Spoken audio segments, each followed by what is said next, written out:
I love that song. I love that song. I don't care how many times I hear it. I love it. It seems to put me in the right frame of mind every time. So, and I thought, how interesting, the goodness of God.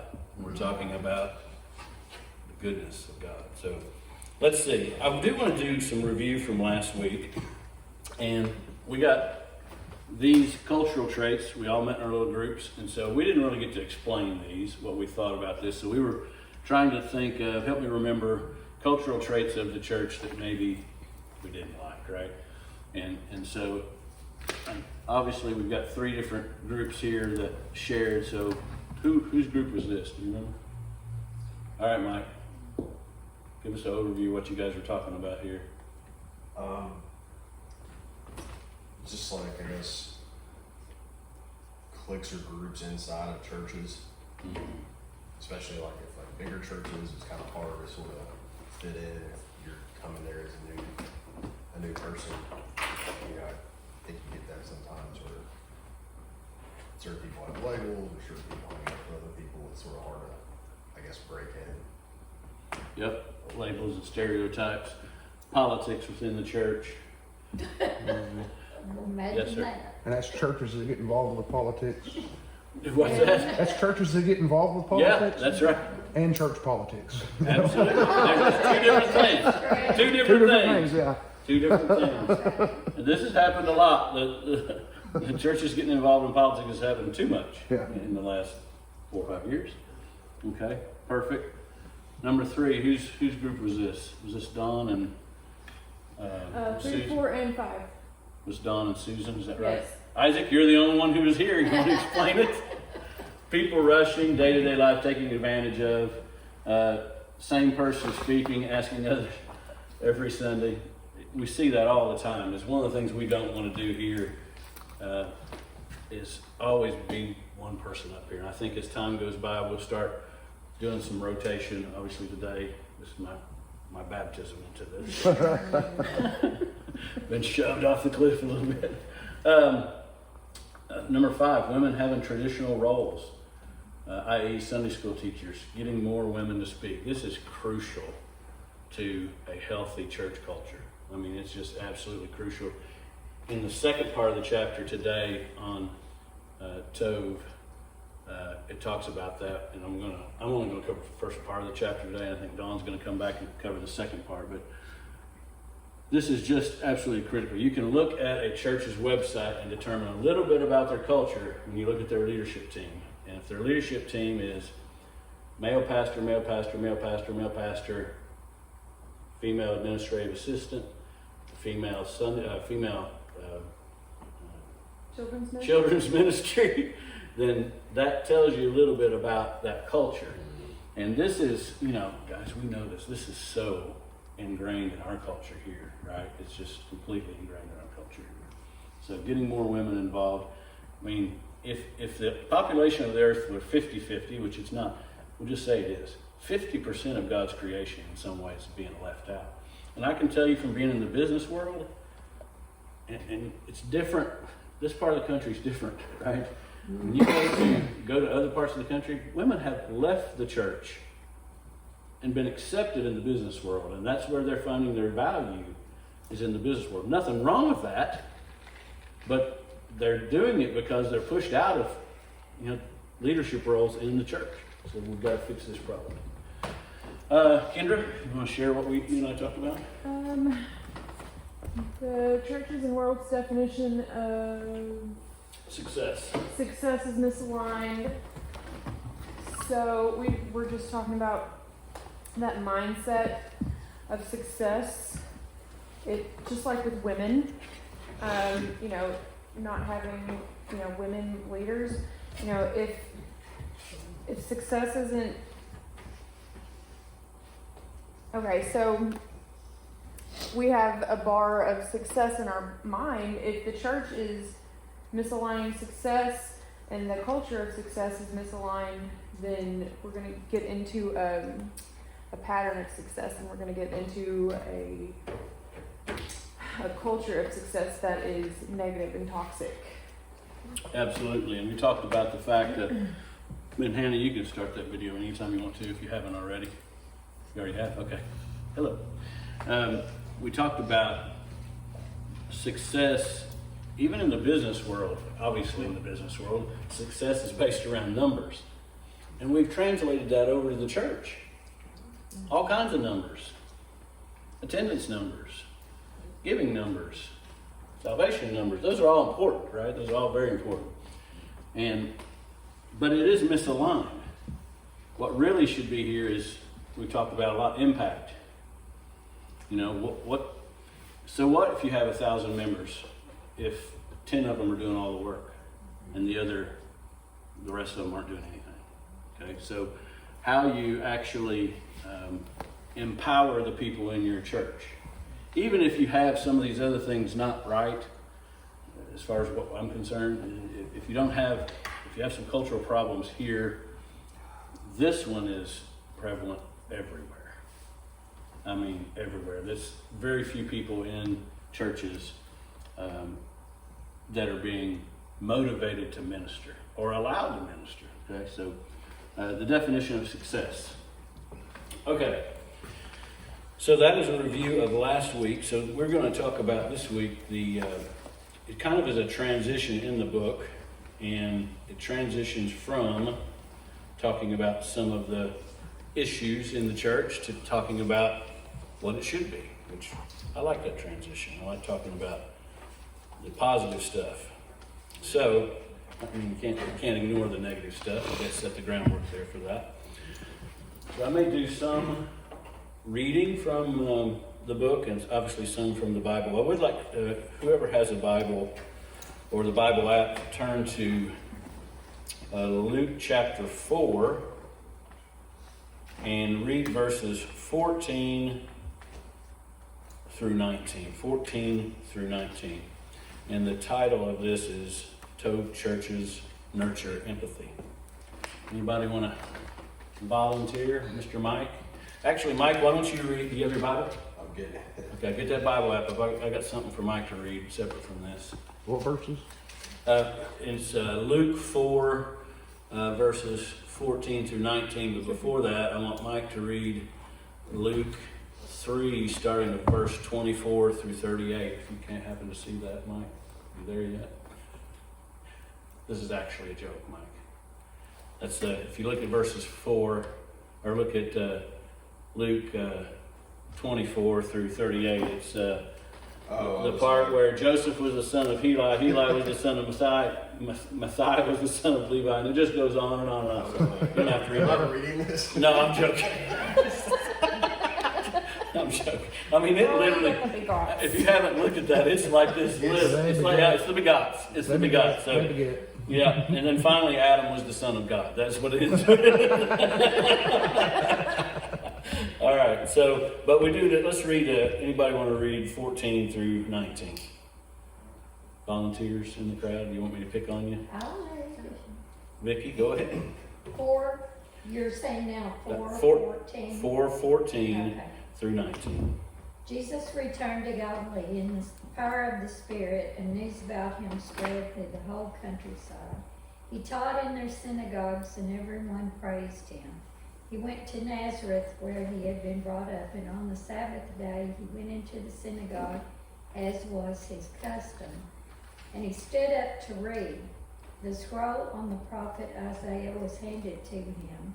Unrolling it, he found the place where it is written, "The Spirit of the Lord is on me, because he has anointed me to preach good news to the poor. He has sent me to proclaim freedom for the prisoners, and recovery of sight for the blind, to release the oppressed, to proclaim the year of the Lord's favor." Amen. Amen. One of my favorite verses of all time right there. I thought it was interesting that came up in this chapter, because we're talking about empathy. And, the kind of the context of this is, to me, very interesting. So Jesus is coming back to his home in Nazareth. He has, if you read earlier in the chapter, he's just been tempted by the devil. He's just been, and I thought it was interesting, the devil's saying, you can have anything you want. Takes him up on the mountain. He says, you can have anything you want. And Jesus comes back and says to his people, first things, he comes back home, which I thought is interesting. He comes back to his roots, so to speak, where he knows he's comfortable, where he knows that he can minister. And the second thing I thought was interesting is he goes to the synagogue. Okay? So he comes back home, he goes to the synagogue, and he is given this scroll to read. And the version here said in Vicky's version too, he unrolled the scroll and found the place. He found this intentionally. He didn't just randomly, they didn't tell him to read it. He found it intentionally because he's trying to tell us something here. He's trying to say, I've been offered everything, and he knows he has access to everything. But he's saying, the Spirit of God is upon me. For he has anointed me, he has sent me to proclaim, he has set the oppressed free, and the captives will be released. Okay, so when I look at that, and this we're talking about empathy here. When you talk about empathy, I had a hard time in college understanding what that word meant. Really didn't. I knew what sympathy meant, but I really know what empathy meant. And then later in the book here, it tells what empathy means. And we're going to build a church around empathy. We really got to understand this concept. And the empathy is the ability to feel what someone else feels. Okay, so that's not the same as compassion, but as the book says as well, compassion is kind of the next piece of empathy. Compassion is the outworking of empathy, almost like it's the action part of empathy, okay? So Jesus finds that verse and reads it and says, I thought it was just really interesting that after he had the opportunity, so to speak, the devil gives him the opportunity to have everything. He comes back home and he says to these people, this is what I'm about. This is what I'm about. He said, first thing he says is the Spirit of the Lord is upon me. Because he has anointed me to bring good news, to proclaim release, these are all action words, recovery of the sight, and freedom to the oppressed. So as we're thinking about empathy, we need to target those who are on our hearts. Okay? We need to target those who are in need or who are marginalized, if you will. We'll talk more about that in a minute as well. So empathy is exactly what I just said. Compassion is the outworking of empathy, almost the action part of empathy. So I'll give you an example. I'm going to read from the actual book here.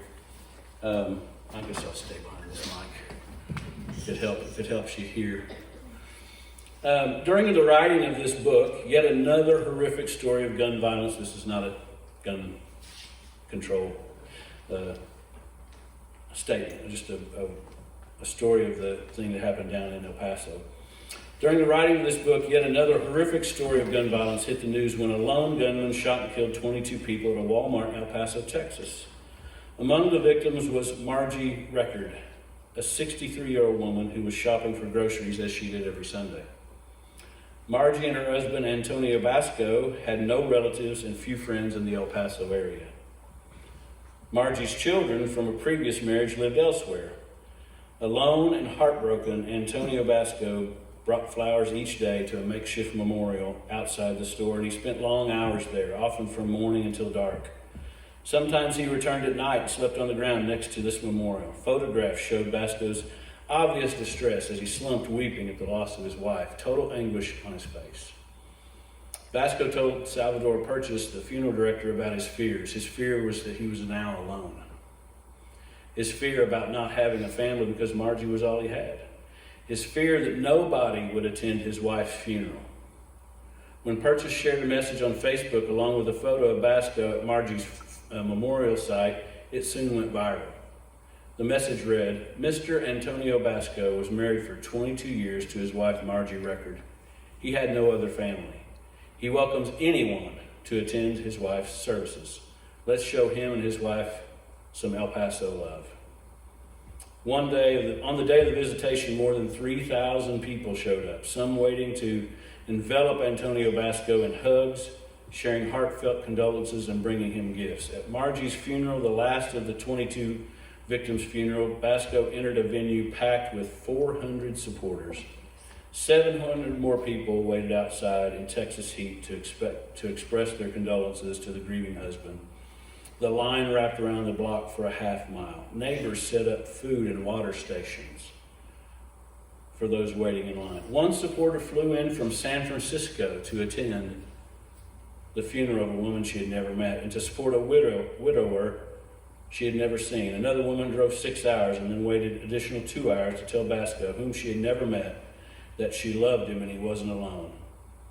El Paso resident Victor Perales said that he and his wife came to the funeral to give Basco a hug and let him know that we can be his family. And there were hundreds just like them. More than 900 flower arrangements and 10,000 condolence messages arrived from as far away as New Zealand, Norway, and Japan. And a GoFundMe campaign was organized by journalist Carlos, I can't pronounce his last name, who took photos of Basco at the memorial site, raised more than $41,000. Basco said he'd never felt so much love in his entire life. Quote, so many people put their arms around me, grieved with me, cried with me, and it touched my heart, he said at the cemetery. I love you, and I'm proud, and I'm honored to have you all here as my family. The mark of empathy is to feel another's pain.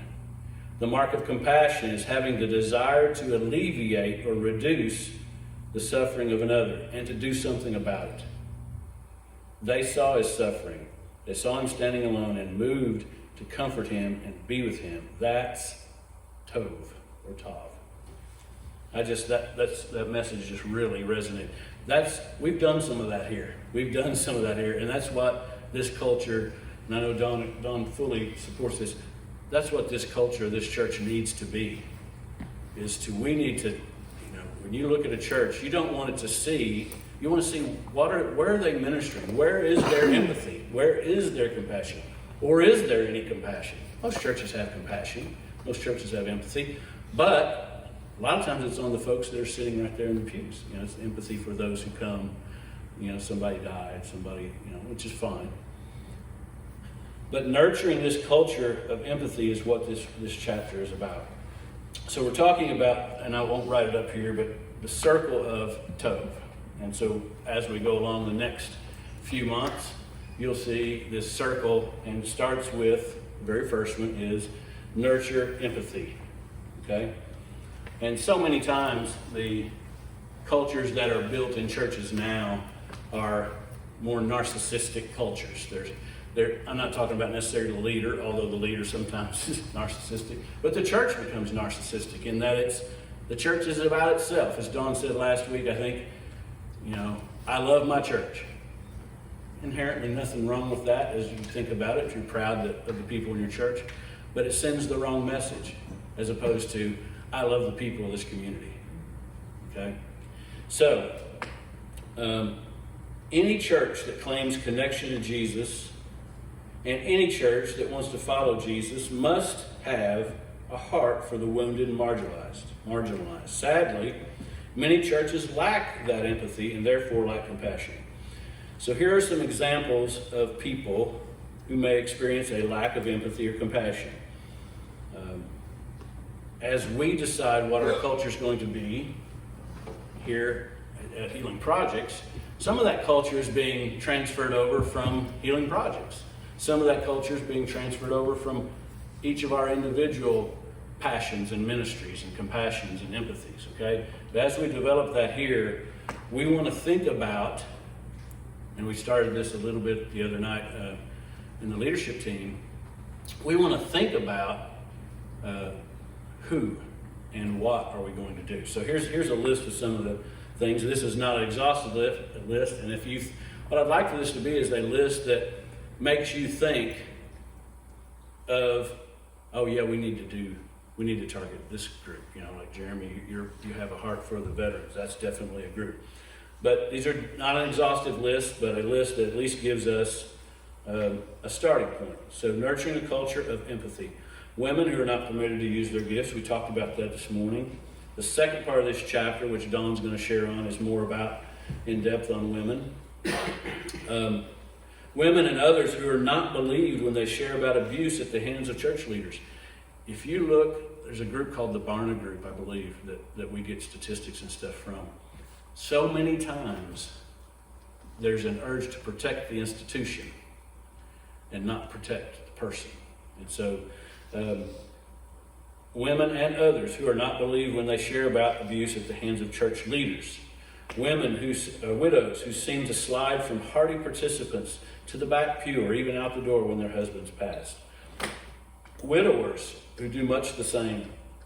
The physically challenged who sometimes can't even get into the church building because the facility doesn't meet code.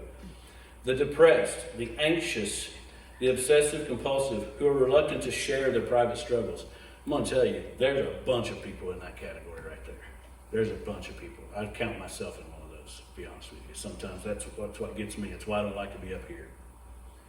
The elderly are often ignored or met with impatience. That's the truth. It is. That's the truth.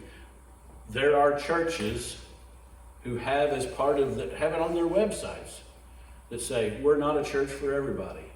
And we're targeting this group of people. So if you're not in that group, don't come to our church. Which, in a sense, kind of feels kind of wrong, honestly, because churches are supposed to be welcoming to everyone. That's exactly right, Zach. Exactly right. The divorced who feel they don't belong or are being judged. Those from different socioeconomic levels who sometimes cannot participate in, quote, church-wide events because of lack of resources. Those who differ ethnically or racially from the mainstream dominant or privileged culture in the church. This one it's prevalent everywhere. And I'm not here telling you I know how to fix it, but you think about churches, it's black church, white church, Hispanic church, and we all, you go into church, it's mostly people who look the same. And that isn't scriptural either. That's not what we want to build here either. We want to be reaching out to all different ethnicities and racial groups. And others who stand out from the prevailing demographics of the church. So we need to keep this in mind even as we continue to build. If we grow and become 50 people, we need to look at this and say, what are the prevailing demographics of our church? And let's be intentional about changing that. Okay? Because right now, our demographics are pretty similar. Okay?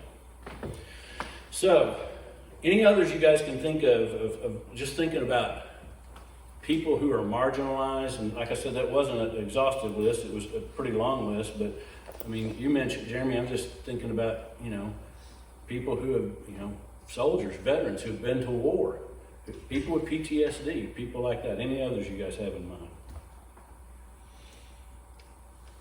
It's mentioned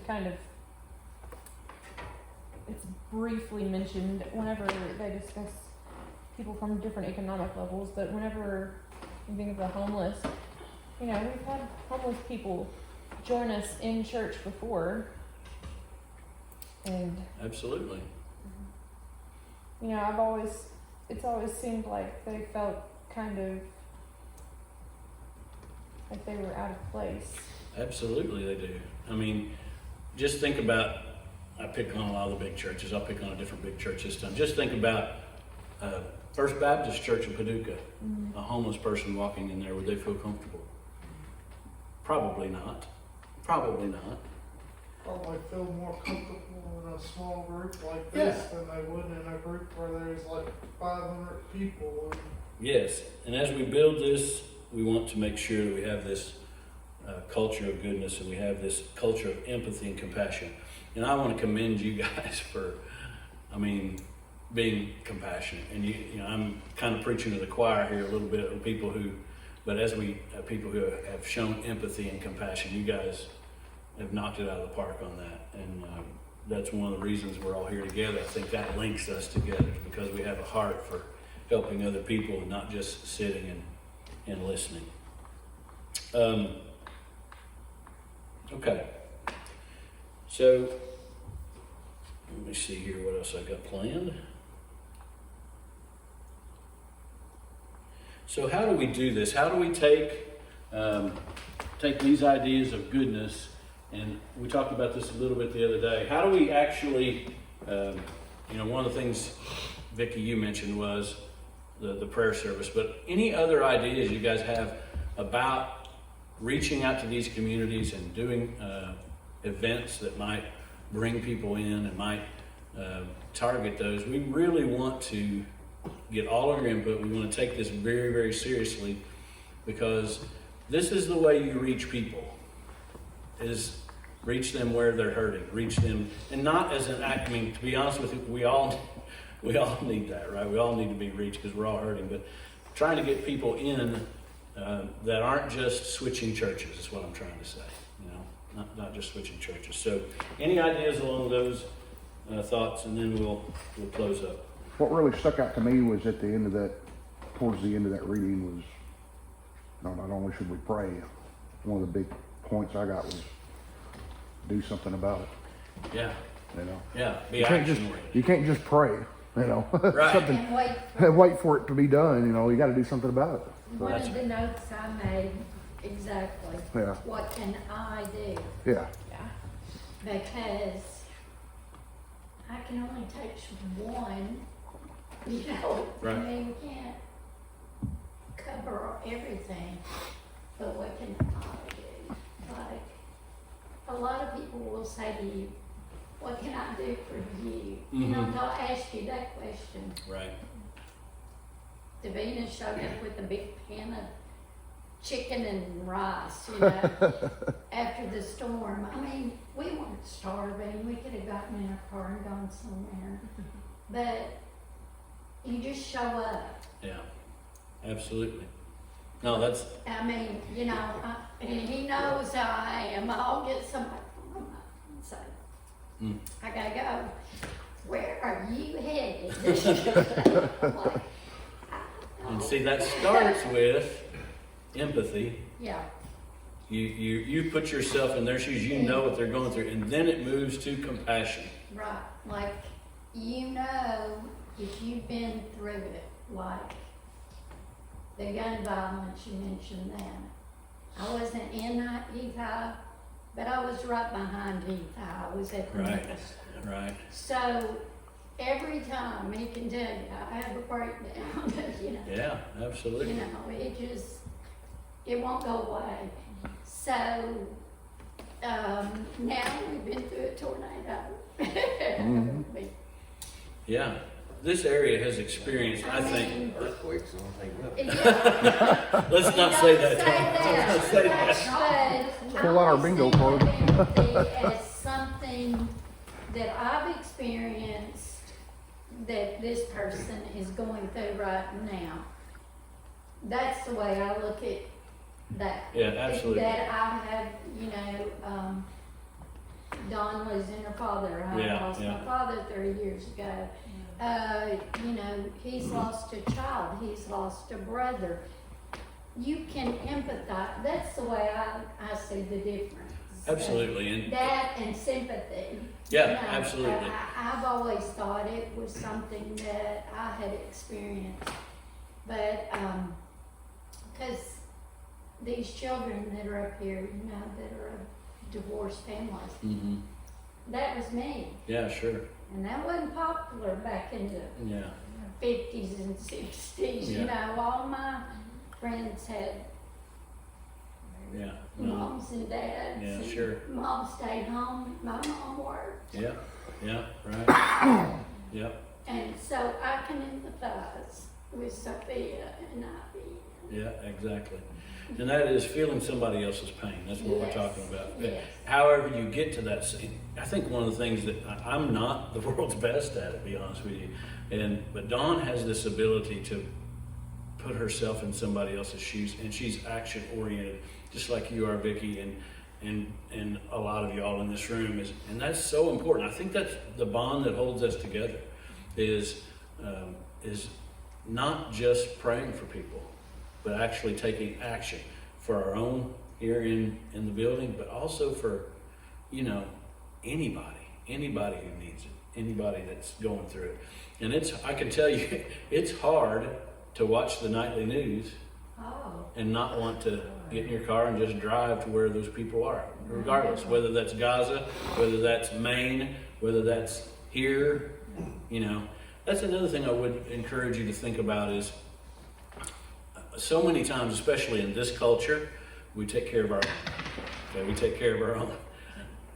All right, who did it? Isaac. Okay. Like the movie theater where drop the candy and it rolls all the way down the front. They don't understand that part. Movie theaters used to be different. But anyway, so, you know, being able to, you know, take care of your own is like one of the things we hear. I can remember when we were doing some of the trips to China and Guatemala, we would get questions. Well, what about people here? And that's okay. I mean, there are people here, but when you see the need somewhere else compared to the need here, there's still need here, but it's not the same as some other places, right? It's not the same as some other places. So, but I would strongly encourage you to think about this week as you have your quiet times, as you think about what you want this church to be, is, you know, what are you empathizing with? What brings you to that moment of compassion? What moves you? Because it's going to be different for different people, but we want all of that to be a part of this church and all of that to be a part of your life. So anything else anybody has around empathy or compassion? Well, it doesn't have to be great big things. No. You know, that No. makes national news, you know, that you did something for somebody, you know. Success, that's right. It doesn't have to be known. The things that I've seen, excuse me, to be the most blessed for are the things that I do for people and they never know who did it, That's it. you know. And I had a very interesting experience the other night. We went to one of the grandkids' band concert and stuff, and they kept saying, you know, and I was kind of hungry, and they kept saying, you want to go eat? You want to go eat? You want to go ride?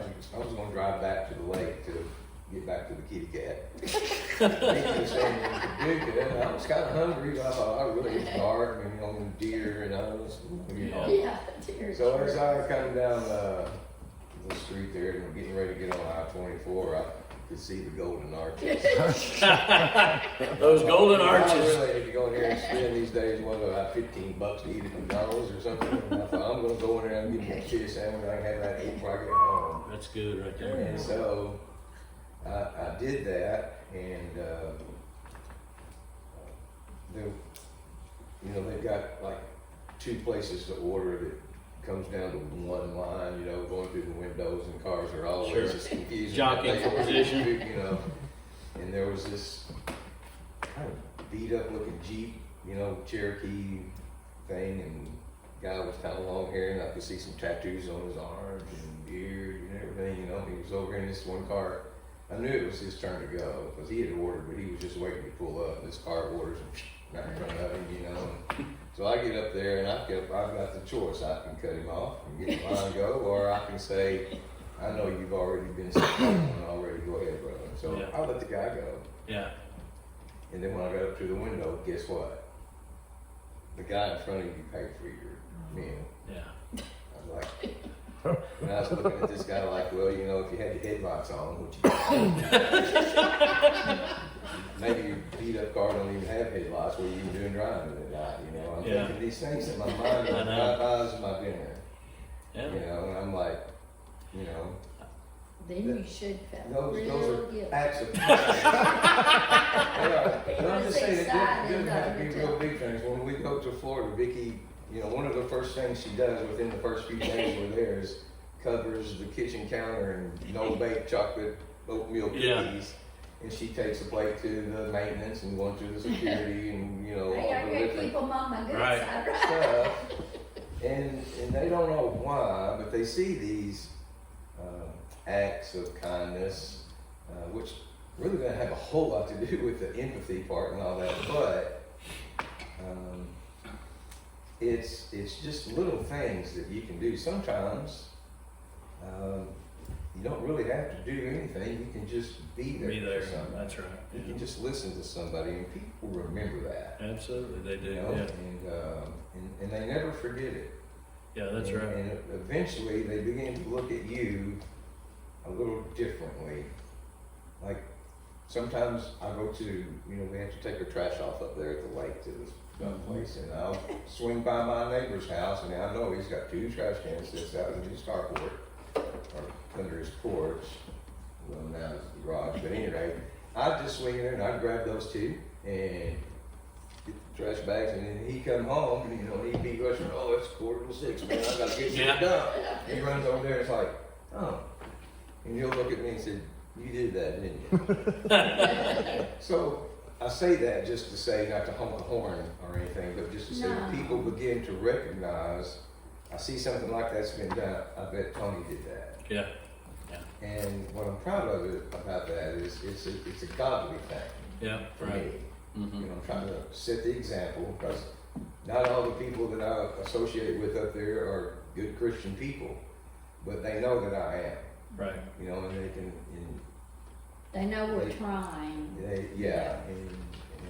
and those kind of things, which to me makes it all the more easy when, you know, you do empathize with somebody, and then it makes it a lot more easy to act on it. No If you're doubt. just in a habit of doing little things for people, little Yeah. things, be it here, take off the trash, you know, mow their yard, Yeah. you know, Right. and those little kind of things like that makes it a whole lot easier to show that compassion whenever you feel empathy, like somebody's hurting. You know, I'm just scared. I can't. You know, I don't do things. I just don't do. But if you just do that, just make that a part of your daily walk. You know, then acting on that is a whole lot easier. Absolutely. Yeah, that's really good. And I think it starts with, like what you're saying, that change of a heart, change of your heart, to be more in tune with what's going on around you, as opposed. And I did this the other day. I stopped at Dub House, which was a mistake, number one. Should have went to Parcells. Stopped at Dub. Huh? Yeah, for real. I know. I stopped at Dub House because I didn't want to get out of my car, and I don't know the difference. I mean, I'm coming from Christian Fellowship towards Dub House, and there's not a line there that I noticed. I just turned right, pulled in the line, and this car pulls in behind me, and I hear somebody yapping at me, and I roll my window down. I look back, and this lady says, "You know, you just got in front of 3 people," which she wasn't very nice about it, but I didn't realize maybe I had, because I think they were in the middle lane, going to be turning left. And I'm like, I don't know, this is such a mess there anyway right now because of all the traffic. And so I was really aggravated about it, and God just convicted me, and I said, just when you get up, just buy her coffee. So I got up there and I said, do you know this lady behind me? They said, oh yeah, she's here today. I said, just order whatever she gets, I'm paying for it. And that totally we're waiting in line, and she rolled down her window and apologized. But just the change of heart is what I'm talking about. Not toot my own horn, but just trying to change my heart from being so annoyed at people sometimes and to really saying, you know, who knows what she was going through. And then expanding that into a much broader church role of thinking, what is it people groups are going through? What are they going through? What are the people who, you know, are in the right now maybe being deployed to the Middle East? What are people who have just gone through what they've gone through up in Maine? How can we make a difference in people's lives? And as you make a difference in people's lives, that opens the door to share with them, not a pushy gospel. It opens the door to create a relationship with them where they see Jesus in you, and it gives you the opportunity to witness to them. So, anything else?